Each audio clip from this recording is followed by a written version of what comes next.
Welcome to another episode of Open Studio here at the photo department. I promise this series is not gonna only be about Twitter. I promise that I'm going to at least attempt to not comment on what's going on over Twitter as much as I possibly can, but I have to weigh in on what's been going on this week because it is just incredibly stupid. For those of you who are not chronically online, there has been a week-long argument about auto versus manual settings on your camera. I'm actually kind of surprised this debate's even happening because most cameras do come with auto settings, and if you decide to use those settings, it's a personal choice, and I just didn't think that people had such an opinion on it beyond their own experience and their own preferences, but here we are. I went through a ton of tweets to try to kind of get a handle on the temperature of what's going on in the situation, but it's pretty evenly divided among people who don't give a shit and people who, for some reason, are gatekeeping settings on a camera. I just want to say a couple of things. One, if you are getting the images that you want and the photos that you are taking are good and you like them and you're getting the results that you want to get, it doesn't matter what your settings are because you're doing what you want to be doing, right? Like you're getting the results you want, right? So it doesn't actually matter. Most cameras have fully manual controls so that you have the opportunity or you have the option to have full control over every aspect of the exposure triangle with that camera. Now that being said, if the camera can figure out some settings on its own, then why wouldn't you just go ahead and rely on the camera for that, especially if the results that you're getting are to your liking? As an example, myself and apparently a ton of other photographers who I've seen posting on Twitter about this like to shoot in aperture priority mode sometimes because I can trust the camera that I'm shooting is going to pick a shutter speed that I think is appropriate, and I'm more focused on getting the depth of field that I want. So I don't need to worry about the shutter speed. If the camera can take care of that and it has reliable results and I'm getting the results that I want, why wouldn't I do that? It takes one variable completely out of it and, I don't have to worry about it. I think a lot of the kickback is for people who think that people are shooting on full manual, including auto ISO or auto white balance. Both are things that, by and large, professionals will say you should be setting your ISO, even more so your white balance, based on your situation and not letting your camera kind of choose that automatically, mostly because between different frames that you're shooting, auto white balance might make the white balance change very drastically depending on the directionality of the light, if it's backlit or not, what colors are in the scene. So generally it's good practice to use the white balance setting that you're going to be shooting in and kind of leaving it. But again, even that is a personal preference. If you like shooting auto white balance and you get the results that you want, it does not matter. It also does not mean that you're not a photographer. The settings that you use in your camera do not dictate whether or not you are a photographer. I know that is crazy and it sounds counterintuitive to what everyone has been saying on Twitter, but I assure you that is true and that is the case.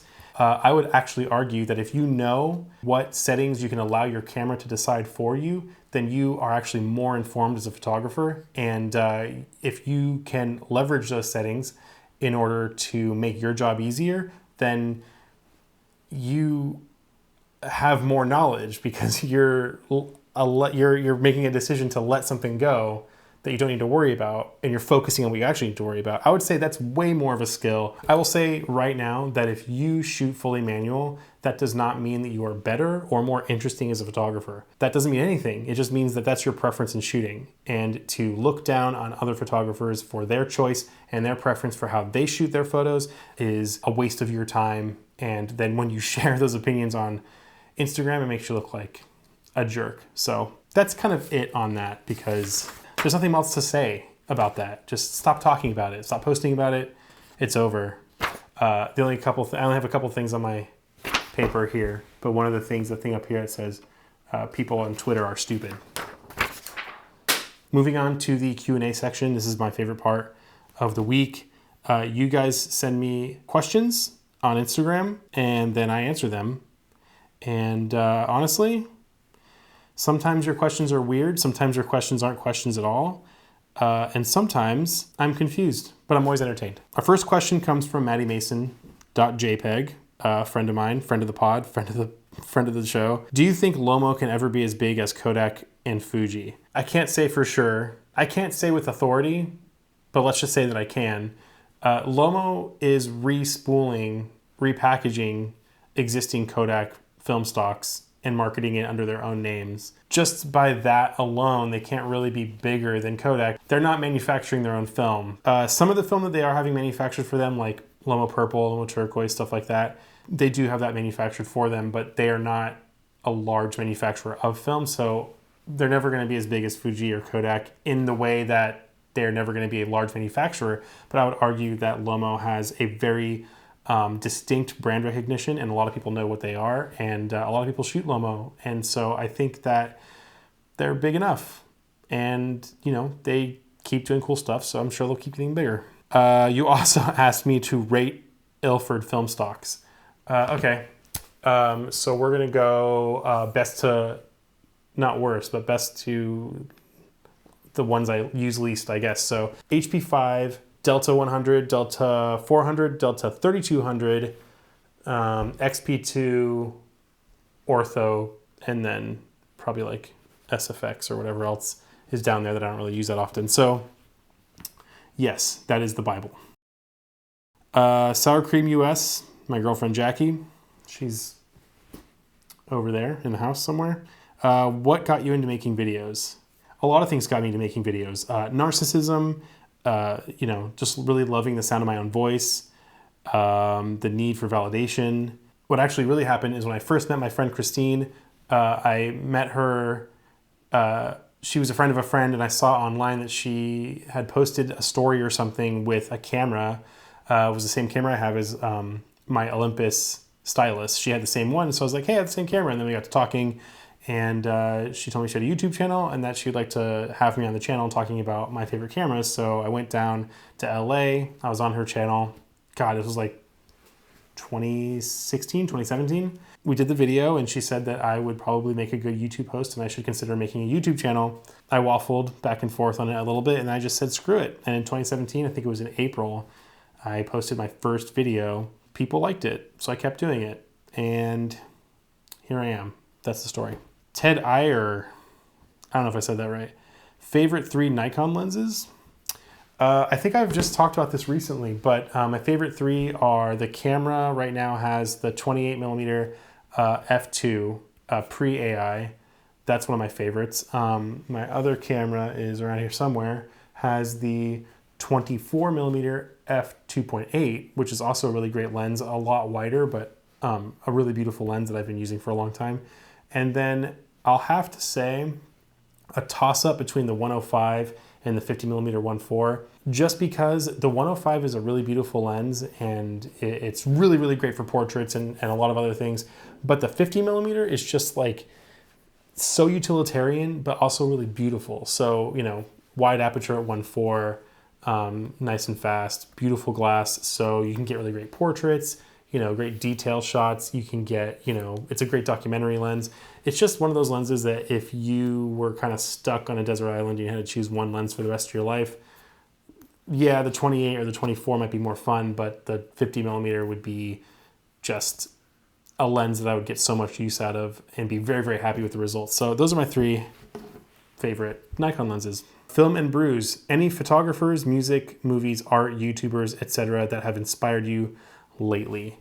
Yeah, all of the inspiration for all the things that I do is outward, I would say, from other sources. There's some YouTubers I watch pretty regularly that motivate me to go out and make work. One of them is Kyle McDougall. Every time Kyle posts a video of him out in the world doing some cool photography, talking about something, I always think like, damn, I need to go out and do what he's doing. And so Kyle McDougall's a big inspiration all the time. I'm also lucky to call him a friend. Hey, Kyle, what's up? Being a musician for most of my life, music has always been a big inspiration. So I do draw a lot of inspiration from a lot of music that I like. I do look to movies a lot. Not so much photographers, but movies more for inspiration as far as like making work, because I find filmmaking and cinematography a lot more compelling oftentimes. I can't name any off the top of my head, but yeah, yes. Mr. Anthropology, our boy Rich, asks, where do you print your photos? Any tips on paper or other printer minutia? I don't print my work very often. My girlfriend recently bought me the Canon Selfie CP 1300. It's a 4x6 printer that is actually really, really awesome and prints really nice quality photos for, you know, if you want 4x6s and if you want to do like proofing. Kyle McDougall actually has a really awesome video about this. If you want to check it out, the link is right up here. That video actually really inspired me to want to buy one, and then Jackie bought it for me. So yeah, I don't print that often. I've been printing more stuff now on here just to see how it looks and to try to do some arranging if I wanted to put out some other work. As far as printing any other way, yeah, I'm not the guy to ask. I don't really know that stuff. So Rich also sent me It's Been a While by Stained, the song. I don't know why. I can't play that or I'm going to get copyright striked, but thanks, Rich. My buddy Jeremy, nude battle. He means noodles. Mi goreng or shin ramen? This is an impossible, this is almost a draw, because shin ramen, especially bone broth, shin ramen black, is just so good and so, it can be dressed up in so many ways. You can like drop an egg in it, you can make it creamy. There's just like a lot you can do with it. My favorite way to make it, 2 eggs that I drop in at the very end of it cooking, and then some Parmesan cheese. And I'm telling you, I was skeptical about putting cheese in ramen, but damn, like, woo. Mi goreng by Indomie is like a stir-fry noodle that is just, I don't know, it's on like the other spectrum. It's just so good. There's 2 versions. There's like the regular version, which is just onion flavored, and then there's the spicy version. The spicy version with a fried egg, like a hard fried egg on top, and then some chili crisp. Like, shut it down. Like, so good. There's really nothing better than that. It just depends. It's a draw. They're both amazing. I have currently all of them in my cabinet, so you really can't go wrong with either. I would say eat both, depending on your mood. Some days you want ramen, some days you want stir-fried noodles. Be the master of your destiny, I guess. Last but not least, 24 exposures. How do you shoot your stills camera while shooting the B-roll? I don't know what you're referring to. I'm guessing you're referring to, yeah, I don't know what you're referring to.